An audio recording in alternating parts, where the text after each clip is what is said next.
The act of reciting the Great Compassion Mantra has certain benefits that those who practice it will know for themselves. And just recently there was an elderly lady who stood next to us during the Ulambana festival, and we told her she had a stroke twice before she went home. On Sunday afternoon she came to visit us. She then said that when she had a stroke like that, she was completely unaware, yet her child played the Great Compassion Mantra for her to listen to. And the Great Compassion Mantra alleviated her condition. Her children played the Great Compassion Mantra for her to hear without her knowing. The power of the Great Compassion Mantra still worked to alleviate her condition. Her children were devoted, they recited the mantra intently, directing energy to her. Thus, her brain recovered. If we daily have awareness and understanding, and we recite the mantra, then the mantra enters into us because of past karma, bad karma, or any illnesses. It gradually alleviates them, they gradually fade. And when we hear the Great Compassion Mantra, it is within our blood, in our bones. Our entire body and mind receive the Great Compassion Mantra. Then our body and mind are uplifted and refreshed. If there is a conscious desire to chant, then it's wonderful. This lady was in a coma and didn't know anything, and I was just supporting her, yet she returned to normal. How could anyone know how it works, right? Be very assured and confident that if you chant the Great Compassion Mantra, you won't be harmed by the 15 types of killing. We read it back in August, didn't we?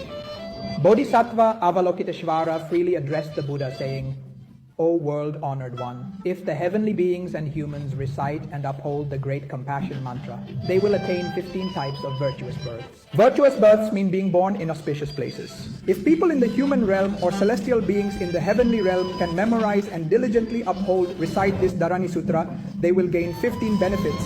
These are virtuous and auspicious, and they will not suffer from 15 types of untimely deaths, which means dying suddenly without preparation.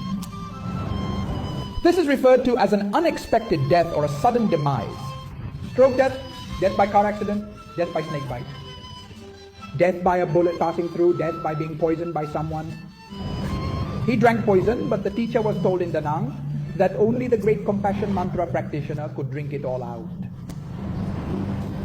Great Compassion Mantra prevents 15 sudden deaths. First, they do not die from suffering due to poverty.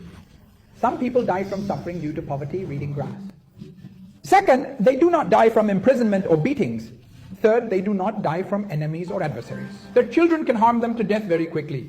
They destroy your possessions, causing suffering and leading to death due to these daughters' adversaries.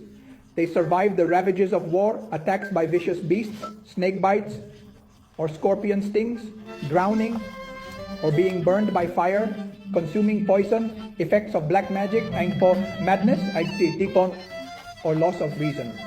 This woman went mad. Guyat's mother went mad. Thanks to the Great Compassion Mantra, she regained sanity. This woman regained her sanity and became healthy. One does not die from madness. Reciting the Great Compassion Mantra can be overwhelming. You can sit down here, and if someone drives by, they might honk, saying, Amitabha Buddha, and keep repeating it. If you can't focus anymore, it means your practice is weak. Then you start to panic and come here to recite the Great Compassion Mantra, and immediately you feel at peace, without going mad or losing your mind. Try it, see how it works. You must be sincere, only then will it be respectful and effective. 10 is not dying from madness or losing one's mind. 11 is not dying from landslides, falling trees, or collapsing rocks. 12 is not dying from evil people or curses. 13 is not dying from evil spirits or demons taking advantage to harm you. 14 is not dying from severe illnesses.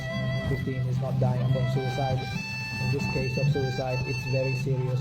If a thought of sadness arises about something, it connects to this and it links to other realms. There was a young girl in Dalat who was only in 12th grade and fell in love with a young man.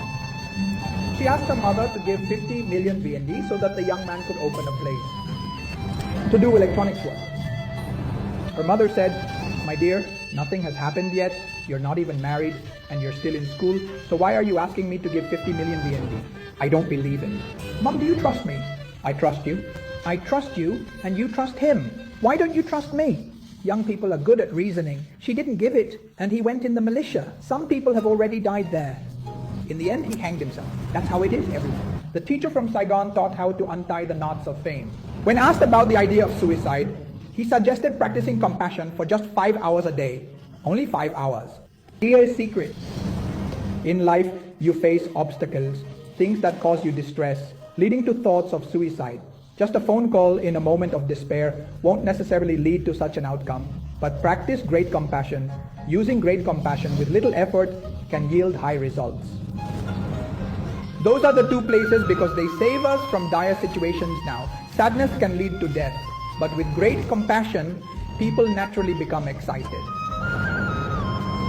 We do not possess any supernatural powers. We observe those who practice great compassion and we can tell. We know when someone is just rambling on.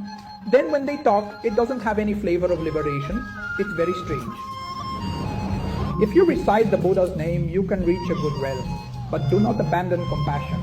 You don't need to know much, but when you enter the room, you must be prepared.